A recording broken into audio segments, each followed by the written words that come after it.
I like doing shoulders. That's a fun exercise. Back you tolerate. Back, I tolerate. So that's I not. like working arms. It's not bad. It's just not my favorite. I guess because you can't see it. Maybe. I think because While you're the working. back is the back is probably one of the hardest body parts to work because like if Yeah. you talk about Teresa Bosick, she has a great back. I think I've learned this since doing this content. The back can make or break how you place it in the shows. I Right. did an interview with a lady who was, who just got her first Olympic qualification. She was off for like about 4 or 5 years. She's trained by Helen Trevino. Her name's Sandra. She won her last show in Spain off her back, because she had great details on the back. Right. I've seen some girls who had everything looks great from here, but then you turn around and then it's just boom. I know. That's the thing that can really save you in these Right. shows. Yeah. So as legs, I know somebody don't like. I know you say legs, Jimmy. Nobody likes legs. I had maybe 4, and 2 of them were pro level body. Say they love leg day. I looked at them and said, "You must be a mutant," because no one likes leg day. No one likes leg day. No one like. You feel like the episode. One favorite show is the Chappelle Show. Is the episode where Charlie Murphy talked about how Rick James came to their house, and Mr. F your couch Eddie Murphy to beat Eddie Murphy's legs. And when you're leaving out of there, you're just dragging yourself, after leg day.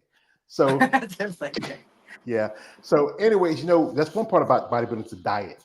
It's just you have to be strict. Low carbs, high protein. I know every bodybuilder has their favorite things. So, Jennifer, tell me what's that thing when you're off the stage and you get to be home? What's that thing that calls you? Is it salty? Is it sweet? What's that thing that you want? Right when I get off stage, I like a good cookie. I used to like a lot of cookies. Now I just narrow it down to a couple cookies. She overdid it one time. We had a whole trunk full of cookies in her car when we drove to Vegas.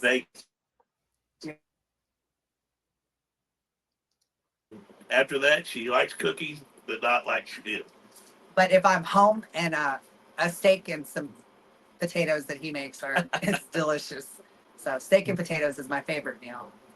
Yeah. What kind of cookies you like? It's not terrible. Homemade storm brown, It's great. boys. You have a favorite brand? Oh well, I'll never buy a steak. He'll always have to cook I'll make it because she loves the way I make them, and I marinate them and stuff for about a day, and by the time you get it off there, you can cut it with a fork. So they're great. Yeah. I like ice cream. Ice cream. I need to cut back because I'm getting older now, and I'm getting a little bit lactose intolerant. But I wouldn't mind having like a Nutty Buddy every now and then. Yes. Used to be a guy. Yeah, used to be a guy who used to run on a truck. He sell ice creams and ices, and I used to always get the Nutty Buddies because me and my mom. Oh, I love Nutty Buddies. Yeah, we really love Buddy, but it's just chocolate and ice cream and nuts and Yeah. no diddy, as they say about my nuts, no diddy. So anyway, so it's just like I said, it's a tough sport, and it's good that you two have this good, strong relationship together. I mean, couples. Like I said, this is not the first time I've done couples on here. I've done quite a few couples, and Jimmy, you be there with her. I know you've seen her going through trials, tribulations, her being sick, and that's good because that helps out. Especially this sport can be, said again, can be just physically, but mentally draining. I know that times, you have strong faith, but sometimes this can test your faith. Yeah. That's a good thing about me and Jennifer. We're, a lot of people. She truly is my best friend, and we like doing anything together. We like for her doing engineering and all these different things. She wanted to learn how to put a motor in a truck, so bought a truck, pulled the motor, put another motor in it. She helped me do everything. Got it running in 2 days. Yeah. We've done that. I used to have a Shelby GT500 Mustang I raced, and she broke the rear end in it. Taught her how to build the rear end. Yeah. Now we're got a barn dominium house we're building and working on that. And she just loves to do stuff, learn things, and she just goes with it, man. She's kind of. When we first started all this, the knowledge all I had, I had real strong bench press and stuff like that, and I taught her all those things and everything I knew. She kind of took it and run with it. So, like when I do meal plans and stuff for people, sometimes I just let her do all the nutrition end of it and everything. That's good. That's good. You have a good partnership. And it's good that you know what most men would love to have women know how to work on cars and build a truck. That'd be great. I mean, you got everything. She's good looking and she can fix cars too. And we did. If we sure sent you a picture sometime. We bought a Ford Excursion diesel, and it had a lot of miles on it. We bought that thing, and we tore everything out from under me and her by ourselves, and put a 10-inch lift on it with 38s on it. We did it all ourselves, and it drove fine. It was awesome. That thing was awesome. All right, hey Jimmy, you do this. Take a picture of working on a car, put it on her Facebook or IG. Guys be like, wow, she's working on a car. That's some sexy shit, man. Yeah. You don't have to wear no tight stuff. You just gotta something just that a woman, just something that a woman does that might just draw guys' attention. Yeah. So, like I said again, headed for Tampa, and like I said, it's gonna be right now. Don't have the list yet because that's not till I think that 1st of August. Yes. And you know. And this is a pretty, like I said, it's one of the few shows to see how women's bodybuilding compared to other shows. And you've seen that some shows, more people get more attention. Like one thing I think I talk about on my channel is that they don't have to set guidelines like they do for the other divisions. Like if you follow Tyler Mania, he always comes about talk about bodybuilding and the men's classic and bikini and others. But I think with with the women divisions, like most definitely figure and physique and women's bodybuilding, it's just that they just need to set the guidelines because at one point you're starting to see more, you know, physique was supposed to replace women's bodybuilding. Right. But now if you look at it more, the girls are looking closer and closer. This, like I said again, some women don't want to go, but some women eventually go. You think there should be the set guidelines that separates the divisions from one another, where you won't if you look at somebody like a good example, Nati Cuejo, where she almost feels like she can do women's bodybuilding. She can almost compete in the same stage with someone like Andrea. Yeah, I think there should be. So, you know, you think women's bodybuilding, you think of women with muscle. Not that women's physique don't have muscle, because they do, but there should be a big difference between women's body in size. I don't know what the guidelines would be, but I know there's some of us that weigh 180 on stage, and then some bodybuilders weigh 140. So that's a big stage like the 212 weight difference. Yeah.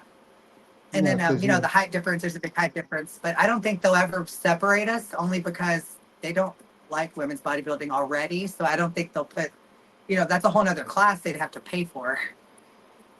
Yeah, because, you know, I think just talk about that. Maybe what's the point having, if you look at physique girls, where they look closer to women's bodybuilding. You look at figure girls who look closer to physique, like when physique first came out. Even if you look at someone like Daylene Bailey, when she was the first champion, you know, someone like, you know, a lady who lives in Texas right herself, Jessica Reyes Padilla, is bigger than and more conditioned than Daylene Bailey. I've seen. I mean, you know, it's just that if they want to. Here's the thing: it's about the evolution of any athlete. And you know, if I say I've been following bodybuilding for a long time, if you look from like the Richard McLeish to Corey Everson to Linda Murray, to Kim Tversky, to Iris Kyle, to Andrea, you know, it has evolved over time. And you know, it's just that they need to either accept that evolution or, you know what, set the guidelines in which you can separate physique from women's bodybuilding. Physique for figure, even if you look at some of the girls in like, you know, bikini now, because this is more officials compared to having a couple of bikini pros on here, and some girls do amateur bikini. It's how I see like it's more of an invasive species. It's not really part of the sport per se, but it has evolved along with the sport. Yeah. And with wellness, it's that sport where it works for certain women who have certain those aesthetics, like they're a little thicker in the lower half. You know, the conditioning is totally different. Where it's kind of, how to say, they want you to be like kind of awkward looking compared to if you look at bikini and you look at figure. Yeah, that's like, you know, Jennifer was talking about Lena Poco. She was talking about, you know, talking about difference. There's already be a difference in women's bodybuilding. Yeah. You know what I'm saying? Some of these girls, like you're talking about, they come in from physique, not taking anything from them, but there's not much difference in some of them, the size of them. And I think there should be. I think that's what Lena was saying. That's what she was saying. I don't remember exactly what she was saying, but it was, in other words, was saying that there should be, I guess, more muscle on a women's bodybuilder than a women's physique. Yeah. Well, like I said, it's just like, they just need to set the criteria, especially the judges. Because, I often people tell me, said the judges go by what they see in front of them, and I see shows where some women like, you know what, she's look like she's in better condition, but why are you with her? I mean, I was talking with a friend of mine, how she had a friend who was competing, and she said, this girl looks great. She looked awesome, looked unbelievable. And I followed this lady too. And I said, yeah, she should have got a pro card. But, judges go by what they see or what they think is going to be the standard, I know. Yeah. Yeah. And then what shows up to the show, like, in Tampa, are there going to be a bunch of bigger girls or smaller girls? And then if there's, say there's 4 smaller girls and then there's 2 big girls, like, then usually sometimes they'll go by what they're, the most of, and then you just never know. So all you can do is just do your best, look your best, and come in shredded and on the money, and that's the best you can do. Whereas is a saying in the small community, when you ladies rock hard, we're rock hard. That's what we care about. So it's just I think with this education, people need to understand that there's so many differences, and also to recognize that the work y'all put in. Like I said again, you ladies, you men and women, you go on the stage, you're dehydrated, you're tired, you're hangry. I mean, you're training for maybe 3 to 4 months just to be on stage for maybe a couple of minutes, and you get critiqued by judges, and then at the end of the day, you put it all this time and work in, and you say to yourself, was it worth it? But if you love something, it's worth it. Right. Yeah. Well, if you don't put it all in the final result of making you understand if it's worth it or not, because the final result, of course, you want to win, but then you have to, logically think, well, you did everything you could, you looked the best you could, you put your all into it, and that's really all that matters. If you don't win, then that's not good. But if you do win, that's great. But then, like I said, everyone has to, I think when you're more of an amateur, you think like, God, you're mad because the judges didn't pick you or something. But I think as you go along and you've competed, you just and finally that it's up to the judges, and whatever they choose, that's the right thing for that day, I guess. Yeah. And that's okay. It's my favorite quote from my favorite movie. I love quoting this movie. It's the whole trilogy, the Batman trilogy, from Batman Begins, which says, why do we fall? We learn to pick ourselves up. Yeah. And, and that's the thing is that you have to, every time you're going to be knocked down, you're going to have those times where, you have doubts. But, sometimes doubt is just something that's just let you know that you're sure of yourself, that you're certain, that you're focused. And once you get past that doubt, then you're able to do great things, to conquer, you can succeed. It takes that one time, that failure, to learn that you got to succeed, make adjustments, make the changes, Right. So, folks, go ahead. I was going to say, whenever, your whole, it's like, your whole life depends on competing, and I can see how it would be a major downfall. But I don't think we should set our whole life on competing, and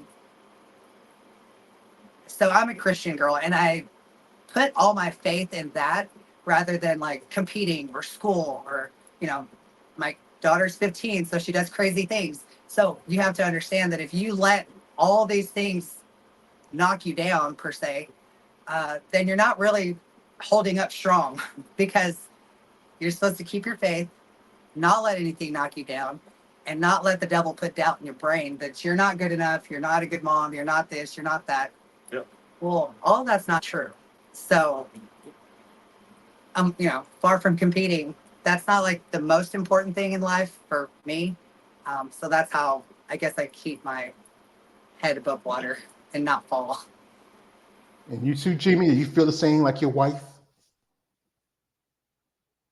Oh yeah, definitely. We pretty devout and strong, and we put everything in that. And you know, if we do what we're supposed to do and put things in the right perspective that we're supposed to, how it falls.